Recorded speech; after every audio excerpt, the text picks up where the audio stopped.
بيان نقابة الصحفيين اليوم بعنوان أوقفوا محاكمات الصحفيين. القائمة طويلة جدا الموجودة في البيان هذه لأسماء الصحفيين والإعلاميين الموقوفين خاصة على معنى المرسوم 54، ودعت النقابة الوطنية للصحفيين التونسيين الإطلاق الفوري وغير المشروط لكل الصحفيين والصحفيات في حالات الإيداع بالسجن في انتظار إتمام إجراءات الاستئناف في بقية الملفات اللي صدرت فيها أحكام قضائية.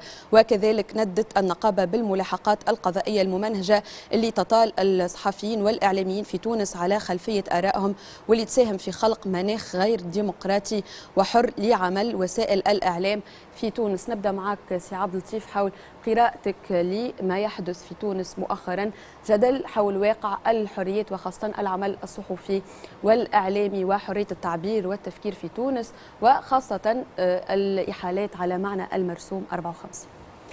أولا أنا أدعو إلى إطلاق سراح كل المساجين السياسيين والإعلاميين والناشطين والمدونين، وخاصة برهان ومراد والسنية وبوغلاب، والقائمة تطول للأسف على اعتبار علاقتهم بالبلاتو هذا وبالبرنامج هذا. شيء راهو ما نقولش تنبأنا به، كان منتظرا منذ 25 جويلية 21. قلنا هذا انقلاب على الدستور، ومدام يرفض الشراكة أنه عملية سياسية تشاركية، أنا بيدي قلت نعتبر مسار انقلاب، ولكن لنتحاور للخروج من هذا المأزق. مدام ما ثماش عملية سياسية تشاركية، ماذا سيكون إذن؟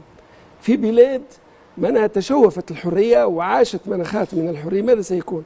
سيكون هناك أناس يتمسكون بحرياتهم السياسية والإعلامية والنقابية، ويكون هنالك مقابل سلوك لإقصائهم ولضربهم.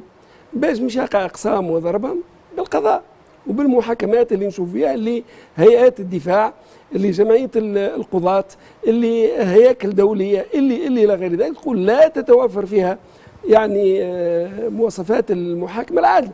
أنا أستطيع أن أجزم بضميري وبتفكيري أنه عصام الشابي وعبد الحميد الجلاسي وغيرهم من المناضلين وغازي الشواشي ورضا بالحاجة أنهم متآمرين على البلاد ومتآمرين على الحكم. ماذا قيل في البلاتو متاع سي برهان ولا غيره حتى يقتضي المحاكمة؟ أصبحنا نضرب مبدأ البراءة اللي هو مبدأ أصلي، يقول لك الإنسان بريء حتى تثبت إدانته، يدخلوه الحبس وبعد يقول لك توا كانوا ما عمل حتى شيء تو يخرج. الأصل كان عمل شيء ويثبت عليه معناه يدخل. ثم أنا نقول ثم مسألة أخلاقية،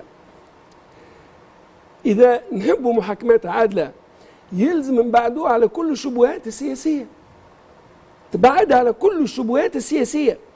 يعني الإمام علي جاء باش يقتل واحد في معركة، وقتلوه هم باش يقتلوا الآخر حاشاكم عمل تجاهه أكت تجاه شخص الإمام علي، وآخر ما قتلوش، قال أخشى أني وقت لا نقتلوا رغم هو في معركة يكون أني قتلته معناها انتقاما لك العملية اللي عملها له هو.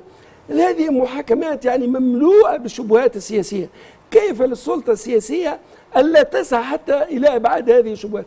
ولذلك ما عندنا إلا طريق واحد، أن نناضل من أجل استعادة حرياتنا وإعادة انتقال ديمقراطي جديد يجمع بين القدرة على تطبيق القانون بعدالة وبنزاهة وبين الحريات. وين ماشيين اليوم؟ يعني سمعة البلاد في الخارج اليوم وين ماشي؟ أنا من الخارج سي عبد اللطيف. لا بسمعة البلاد وقت اللي تونس الخارج اللي يدعم في الكيان الصهيوني، أنا وخارج. أنا اسمعني أنا وخارج.